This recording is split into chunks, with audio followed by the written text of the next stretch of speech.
اعوذ باللہ من الشیطان الرجیم بسم اللہ الرحمن الرحیم۔ بسم اللہ الرحمن الرحیم۔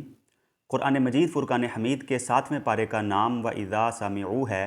یہ پارہ سورۃ المائدہ کے آخری 5 رکوعات اور سورۃ الانعام کے پہلے 13 رکوعات پر مشتمل ہے۔ اس پارے کے بنیادی و کلیدی موضوعات و مضامین سماعت کیجیے۔ حدود شریعت کی پاسداری، احرام کے احکامات، لغو سوالات کی ممانعت، قیامت کی ہولناکیوں کا بیان، نصارہ کے باطل عقائد کی تردید، کفار کے اعتراض کا جواب، سابقہ اقوام کا انجام، میدان محشر کا نقشہ، دنیا کی بے ثباتی، ذکر الہی کی اہمیت، علم باری تعالیٰ کی وسعت، عذاب الہی کی اقسام، حضرت ابراہیم علیہ السلام کی دعوت توحید، متعدد انبیاء کرام علیہم السلام کا تذکرہ، عظمت قرآن حکیم، توحید باری تعالیٰ کی دلیل، مشرکین سے مکالمہ کے اصول۔ سورۃ المائدہ رکوع نمبر 12۔ اس رکوع میں مسلمانوں کو نصیحت کی گئی ہے کہ وہ شریعت کی حدود کو نہ توڑیں۔ کسب حلال اور عقل حلال کی تلقین کی گئی ہے۔ شراب، جوا، پانسے وغیرہ شیطانی کاموں سے روکا گیا ہے۔ نیز اللہ اور اس کے رسول کی اطاعت کا سختی کے ساتھ حکم ہے۔ ایمان اور تقوی کی تلقین بھی کی گئی ہے۔ سورۃ المائدہ رکوع نمبر 13۔ اس رکوع میں احرام کی حالت میں ممنوع اور جائز اعمال کا بیان ہے۔ مثلا یہ کہ بری یعنی خشکی کا شکار ممنوع ہے لیکن مچھلی کا جائز۔ پھر خانہ کعبہ کی عظمت بیان کی گئی ہے۔ سورۃ المائدہ رکوع نمبر 14۔ اس رکوع میں رسول اللہ صلی اللہ علیہ وآلہ وسلم سے بیہودہ اور لغو سوالات کرنے سے منع کیا گیا ہے۔ پہلی امتیں اس قسم کے سوالات کرنے سے کفر کے قریب ہو گئیں۔ پھر چند مشرکانہ رسموں کا بیان ہے اور ان سے احتراز کی تاکید ہے۔ آخر میں وصیت کے متعلق گواہی کا بیان ہے کہ وصیت کرنے والے کو اپنی وصیت کے وقت گواہ ضرور مقرر کر دینے چاہئیں اور گواہوں کی گواہی نہ چھپانی چاہیے۔ سورۃ المائدہ رکوع نمبر 15۔ پہلے قیامت اور اس کی ہولناکیوں کا تذکرہ کر کے سبق دیا گیا ہے کہ اگر آخرت میں سرخروئی کی تمنا ہے تو خدا اور رسول کی اطاعت کرو۔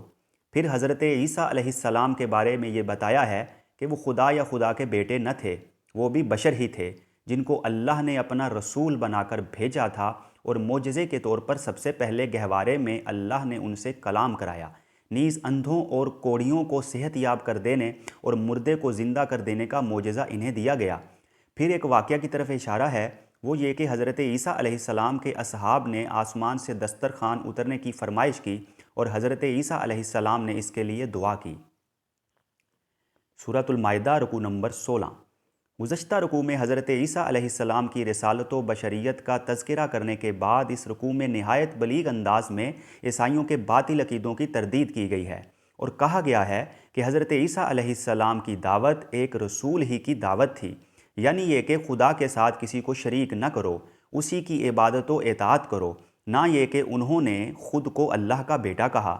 یہ عیسائیت کا من گھڑت عقیدہ ہے اور بالکل بے بنیاد ہے۔ حضرت عیسیٰ علیہ السلام ایسی بات کہنے سے بری ہیں۔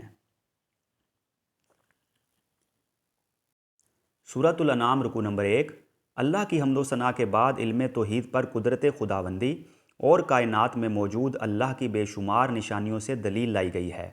کفار کے ایک اعتراض کا جواب دیا گیا ہے کہ تبلیغ کے لیے فرشتے کیوں نہ آئے، انسانوں کو کیوں بھیجا گیا؟ بتایا گیا ہے کہ انسانوں کی آبادیوں میں فرشتے بھی آتے تو آدمی ہی کی شکل میں آتے۔ سورۃ الانعام رکوع نمبر 2۔ اللہ کی فرما برداری سے غفلت برتنے کا انجام دنیا میں نامرادی اور تباہی ہوتا ہے۔ اس کی شہادت تباہ شدہ قوموں کے کھنڈرات سے مل سکتی ہے۔ اس لیے اس رکوع میں سیر و سفر کی تلقین کی گئی ہے تاکہ آنکھوں سے نقشہ دیکھ کر عبرت حاصل کی جا سکے۔ پھر یہ تعلیم دی گئی ہے کہ مسلم بن کر زندگی گزارنے سے دنیا اور آخرت کی کامیابی حاصل کی جا سکتی ہے۔ اسلام ایک ایسا مذہب ہے جس نے دونوں جہان میں کامیابی کے راستے دکھائے ہیں۔ سورۃ الانعام رکوع نمبر 3۔ اس رکوع میں حشر کا نقشہ کھینچا گیا ہے۔ عدالت الہی میں سوال و جواب کی کیفیت کا بیان ہے۔ اعمال کی باز پرسی کا منظر لفظوں میں کھینچا گیا ہے۔ پھر گناہ گاروں کی سزاؤں کی کیفیت بیان ہوئی ہے تاکہ امت مسلمہ ہر گھڑی قیامت کے خوف سے لرزاں و ترساں رہے۔ سورۃ الانعام رکوع نمبر 4۔ اس رکوع میں دنیا کی بے ثباتی اور اس کی بے وقتی کا بیان ہے، نیز تعلیم دی گئی ہے کہ دنیا میں غرق ہو کر آخرت سے غفلت گھاٹے کا سودا ہے۔ پھر دعوت و تبلیغ کی ضرورت و اہمیت بتائی ہے اور اس راہ میں پیش آنے والی تکلیفوں پر صبر و ثبات کی تعلیم دی گئی ہے۔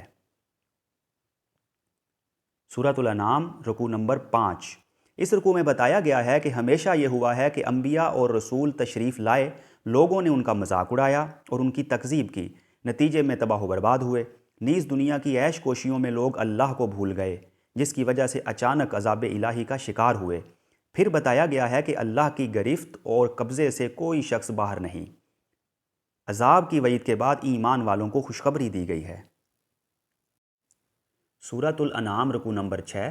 اس رکوع میں بتایا گیا ہے کہ قیامت کے دن کوئی کسی کے کام نہ آئے گا، نہ سفارش چلے گی اور نہ مال و دولت فائدہ دیں گے، بس عمل صالح ہی ہولناک عذاب سے بچا سکتا ہے۔ پھر رسول اللہ صلی اللہ علیہ وآلہ وسلم کے واسطے سے امت مسلمہ کو تعلیم دی گئی ہے کہ وہ ذکر الہی سے غافل نہ رہیں، اور جو لوگ اللہ کے ذکر میں لگے رہتے ہیں انہیں اپنے پاس سے نہ ہٹائیں، ان سے حسن سلوک کریں۔ پھر گناہوں سے توبہ کی تلقین ہے۔ سورۃ الانعام رکوع نمبر 7۔ اس رکوع میں یہ تعلیم دی گئی ہے کہ کسی کی خواہش کی پیروی ہرگز نہ کریں، بلکہ اطاعت صرف اللہ کی ہونی چاہیے۔ ہر قسم کے شرک سے اپنے آپ کو بچائے رکھنا چاہیے۔ پھر فرمایا گیا ہے کہ غیب کی کنجیاں اللہ کے پاس ہیں، اس کو ذرے ذرے کا علم ہے، حتیٰ کہ درخت سے پتا بھی اس کے علم کے بغیر نہیں گرتا، زمین کی تہوں میں خشکی ہو یا تری، سب باتوں کا اس کو علم ہے۔ سورۃ الانعام رکوع نمبر 8۔ اس رکوع میں اللہ کی قدرت کا بیان ہے کہ وہ اپنے بندوں پر پوری طرح قادر ہے، اس لیے اس کے احکام سے سرتابی کر کے بچنا محال ہے۔ پھر شرک سے بچنے کی تعلیم دی گئی ہے۔ پھر بتایا گیا ہے کہ اللہ نے ہر ایک پر اپنے نگہبان فرشتے مقرر کر رکھے ہیں۔ پھر دنیا میں نازل ہونے والے اللہ کے عذاب کی اقسام کا بیان ہے۔ مثلاً آپس کے اختلافات سے خانہ جنگی بھی اصل میں عذاب الہی ہے۔ پھر ایمان کی تلقین کی گئی ہے، اتفاق و اتحاد کی تعلیم دی گئی ہے۔ پھر دنیا پرستی سے بچنے کی ہدایت کی گئی ہے۔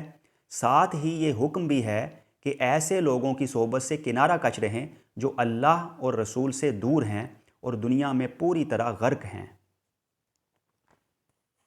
سورۃ الانعام رکوع نمبر 9۔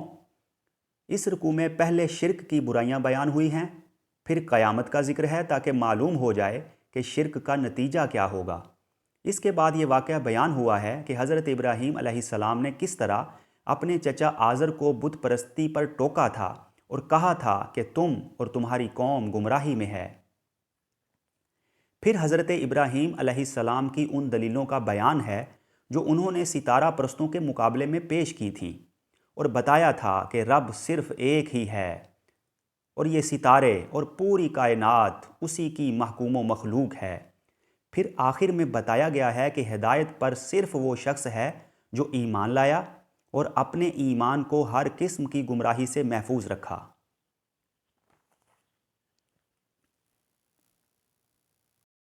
سورۃ الانعام رکوع نمبر 10۔ اس رکوع میں حضرت ابراہیم علیہ السلام کی رسالت کے تذکرے کے بعد 18 رسولوں کا ذکر کیا گیا ہے۔ نیز بتایا گیا ہے کہ تمام انبیاء کرام علیہم السلام کی دعوت وہی تھی جو قرآن کریم کی دعوت ہے، یعنی آخرت پر ایمان اور عمل صالح کی ترغیب۔ تو جب ایسا ہے تو پھر کیا وجہ ہے کہ قرآن کریم کی مخالفت کی جا رہی ہے اور رحمت للعالمین صلی اللہ علیہ وآلہ وسلم کی تکذیب کی جا رہی ہے؟ ساتھ ہی اس رکوع میں شرک سے بچنے کی تاکید بھی ہے۔ سورۃ الانعام رکوع نمبر 11۔ اس رکوع میں اللہ کی نافرمانی کرنے کا تذکرہ ہے۔ اللہ نے تو اپنی رحمت کی بنا پر ہدایت بھیجی اور لوگ اس کا انکار کر رہے ہیں، خاص کر یہود کہ وہ کہتے ہیں کہ اللہ نے آج تک اپنی کتاب کسی پر نازل نہ کی۔ آخر ایسا ہے تو پھر تورات کس نے نازل کی؟ اور جس پر وہ نازل کی وہ بھی تو انسان ہی تھے۔ پھر قرآن کریم کا مرتبہ بیان کیا گیا ہے کہ یہ نہایت مبارک کتاب ہے، مکہ والوں اور پھر ساری انسانی آبادی کو اس کے ذریعے نصیحت کی جانی چاہیے۔ سورۃ الانعام رکوع نمبر 12۔ اس رکوع میں اللہ تعالیٰ نے توحید کے ثبوت کے لیے کائنات میں پھیلی ہوئی اپنی ربوبیت کی کارسازیوں کی ایک جھلک دکھائی ہے۔ اتنی بڑی کائنات اور اس نظام میں کسی کا کچھ اختیار نہیں، تو پھر کسی دوسرے کو کس دلیل سے خدا بنایا جا رہا ہے؟ ساتھ ہی بتایا جا رہا ہے کہ خدا کے انسان پر بے شمار انعامات و احسانات ہیں۔ پھر کتنی بڑی ناشکری ہے کہ اللہ کا انکار کیا جا رہا ہے اور اس کے احکام سے غفلت اختیار کی جا رہی ہے۔ سورۃ الانعام رکوع نمبر 13۔ اس رکوع میں اللہ کے خالق اور صانع ہونے کا بیان ہے اور یہ کہ اس کا کوئی بیٹا وغیرہ نہیں، سب اسی کی مخلوق ہیں۔ پھر قرآن کو بصائر کہا گیا ہے کیونکہ صاحبان عقل و شعور کے لیے اس میں بصیرت و عبرت ہے۔ پھر اخلاق کو بلند رکھنے کی تعلیم ہے اور کہا گیا ہے کہ مشرکین اور کفار کو برا بھلا نہ کہو، بلکہ شرافت و اخلاق کے ساتھ عمدہ پیرائے میں ان کو نصیحت کرو۔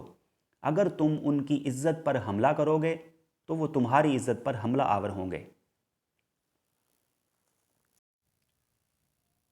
اللہ کریم ہمیں قرآن حکیم سیکھنے، سکھانے اور اس پر عمل پیرا ہونے کی توفیق عطا فرمائے۔ آمین یا رب العالمین۔